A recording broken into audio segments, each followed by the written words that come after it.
Hey, everybody. Glad you're here. We're going to get started. My name's Adam Scott. I am the designer, creator, head GM of RPG Club. This all started 5 years ago in a bar because I was trying to make money. And it's now turned into a whole big, crazy thing where we've built a platform. We've run 17,000 professional games. And in the process, I think we've helped a whole lot of people. And we've talked about all kinds of topics with respect to role playing and fantasy culture. So let's get into why you're here. I have been asked to create a video on why sword and sorcery stories are both hard to tell for D&D players and stories, and how can we fix that? How can that be made easier? So let's go through the process of talking about what sword and sorcery is, what are typical D&D stories like, and why those might be hard to mesh, or why are those incompatible to start. And then at the end, we're going to get the payoffs of here's some tips to make your D&D role-playing experience a lot more sword and sorcery like. So if you like Conan, I love Conan the Barbarian. I love Elric of Melniboné, even Coram, the hero from Michael Moorcock. I love sword and sorcery storytelling. So how do we bring that to our tabletop role-playing systems that we know and love, or at least we're very familiar with? And lots of other people want to do that as well. So first off, here's the main challenge. And I've made other videos about this, but let's talk about it again to reinforce. Sword and sorcery tales are individual stories that focus typically on the protagonist. They're generally very gritty, and they're generally in a low magic world. The characters are typically very wits-oriented, problem-solving oriented, and they are very common in their orientation.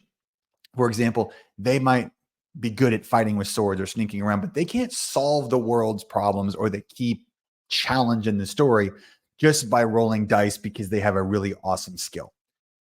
Opposite side of that coin is a lot of D&D stories, as it's written at least, and D&D is typically in most of the standard settings a very high fantasy setting, or a high fantasy and high magic setting. So there's a big focus typically, at least for many GMs, on the world and what's the world like, and many players have questions about the world and what's going on. There's a lot of magic involved, and magic in sword and sorcery is very mysterious and almost undefined.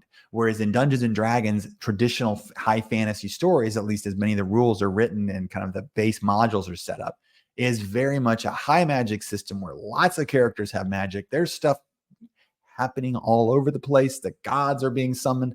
That's not what sword and sorcery is. So that creates a huge problem. Power levels are very different for characters of sword and sorcery in their stories compared to D&D stories.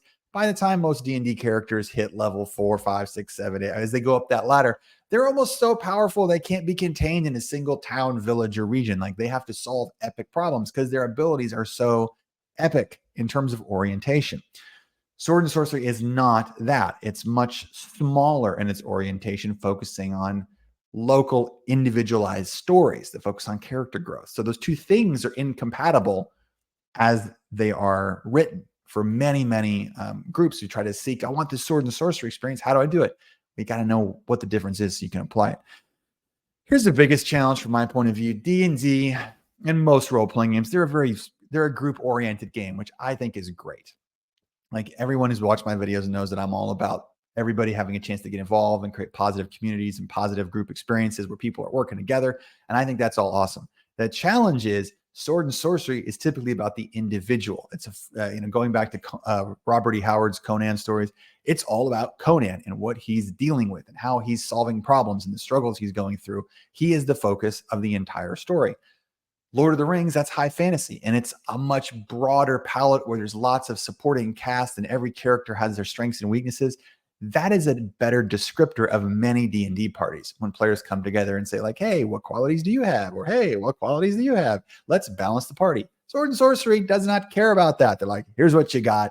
I hope it works out. So again, very different concepts. Narrative, the focus of the narrative is very different in Sword and Sorcery and Dungeons and Dragons. Dungeons and Dragons, high fantasy classic themes is typically what I'm referring to. They are very epic. They are very world spanning. The Dark Lord is coming to destroy the world, and you have to figure out how to save him, and you've got a fork and you're a hobbit.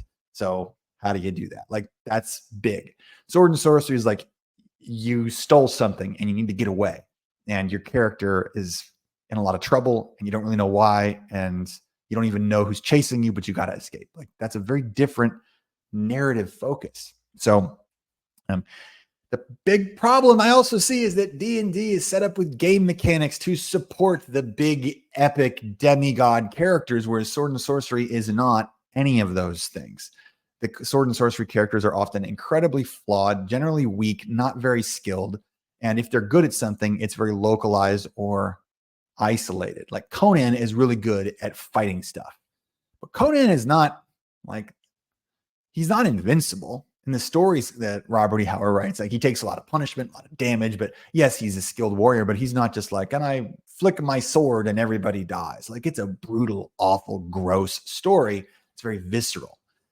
That's one of the things I love personally about Sword and Sorcery. It's a lot of the things that I think a lot of people like about Sword and Sorcery tales. And the question I get very often is, how do I take those types of stories and put them into a Dungeons and Dragons themed tabletop fantasy game without having to learn a whole new system? Because there are systems out there that can support telling different stories, but so many people know Dungeons and Dragons that it's easier if we can meld those. So I need to throw this out there. I don't know if this is going to be popular or unpopular, but here is a big challenge. Sword and Sorcery, as it was written, and I think Robert E. Howard was the creator of the genre back in the 1920s in the United States. Yes, there are influences that go back to Europe, but I think the genre as it exists was created in the United States, and it looks to as a theme to compare and contrast barbarism versus civilization. And if you read the stories that Robert E. Howard writes, many of his stories focus on actually how barbarism and what he would call savagery is actually more, I don't know if noble is not the right word, but it has better qualities about it, even if it's maybe more in touch with, I think he would say barbarism is more in touch with our humanity. The undeveloped, uncivilized world is more in touch with being a human being than is the civilized, well-established societies that Howard portrays in his Conan stories. And what you see in a lot of those Conan stories are the conflicts between savage, raw, visceral power of humanity as an individual without much society versus civilization built up and eventually decaying and becoming weak and useless. And there's this conflict. So if that's the dichotomy of Sword and Sorcery, I think a lot of modern audiences have a hard time with it because it looks at human beings as flawed, emotional people that have to deal with really problematic things. And the best part for me about Sword and Sorcery is it makes me feel things. Epic fantasy makes me happy. When I read Lord of the Rings, I'm like, oh, this is great. Or, oh, what a nice, happy story at the end. There's some things that have happened. But Sword and Sorcery, it's like, oh, wow, this is a gut punch. There's brutal death. There's lots of, there's all sorts of, objectification of different female archetypes that by today's standards are not something that is very common in most of the modern publications. I understand why.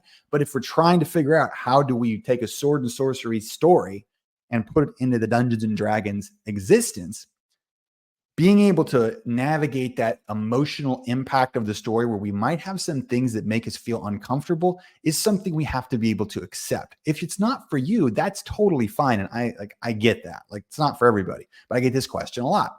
So being able to have an emotional response to the story that might be unanticipated, that's an important one if you want to be involved in a Sword and Sorcery tale. You might have a response where it's like, whoa, that was not what I expected. And that might be awesome for some people, and other people don't want that. So talking to your game master, or if you're a game master, definitely talk to your players about, like, here's the kind of story I want to run. It might have this emotional impact. How do you feel about that?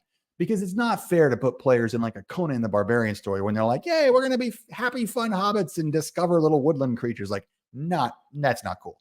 So we got to establish things up front of like, what are you doing? Why are you doing it? What can the players expect to react? You might hit them with unanticipated things, and it involves a lot of trust because the GM, as a human being, I've enjoyed pushing players out of their comfort zone, but I don't want to make people feel like, you don't want to make people feel weird or like, ooh, icky, this is not good. So it's really a lot of trust that's involved.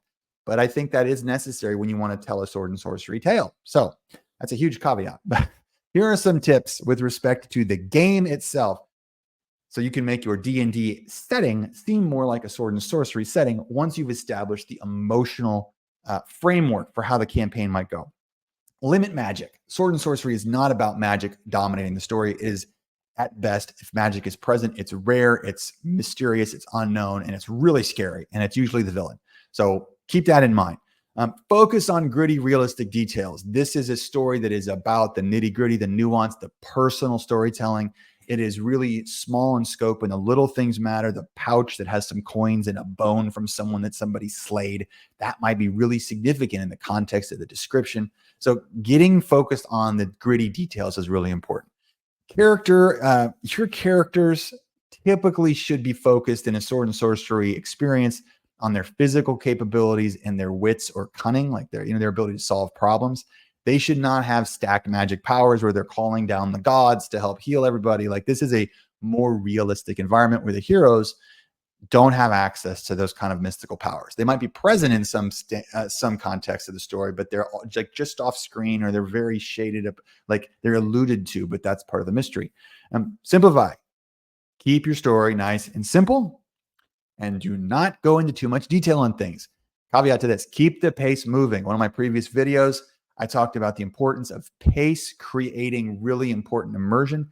The faster you move the pace and have players make decisions, the more the story will continue to move. And that can actually create a very sword and sorcery style of experience, because those sword and sorcery tales, they don't sit there and ruminate on the structure of the realm's clerical society for 5 or 6 pages.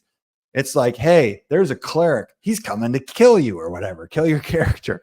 It's like, what are you going to do? Like, it's really like, this is a descriptor and it's on to the action. So by keeping things simple and driving action and asking players to make decisions based on those things, you'll have a more sword and sorcery style experience.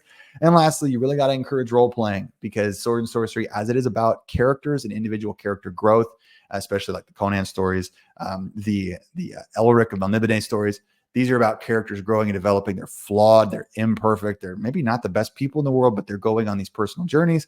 To have a more sword and sorcery style experience, I would encourage your stories to focus on the role-playing aspect. That can be very hard for new players. So I have seen players who have a little more role-playing experience in they've got a couple games under their belt. Then they say like, hey, I kind of like sword and sorcery. Like, oh, I like Conan. That's cool. Then it's maybe more appropriate to say, hey, we're going to try to run a little bit of different flavor of a game. What do you think about this? Or they might request it. So I appreciate you watching this. Let me know what questions you have. Let me know what you think. If you have other ideas as to how to make your game more focused on individuals or the nitty gritty within a D&D system. Yes, I know there are other systems, but it's always so hard to get everybody together for other systems, that we want to provide some context for all of the D&D players out there for how to kind of tell a different style of story with the tools that we have, without having to spend a whole bunch of money on stuff. If you want to know what we do, take a look at the link in the bio. We've run thousands of professional games. We're more than happy to provide as much content in here as possible. Please drop a comment below if you have a request. I'd love to help you out. And on our website, there's all kinds of information to support players. In addition to, if you want to just check out a one-shot and see what it's about, all our games are online and the tech demands are really low. If you are able to join a Zoom call, you are able to play with our GMs online. So I'm Adam Scott. I really appreciate you being here, and I'm excited to see you again next time. I hope you have a great rest of your day.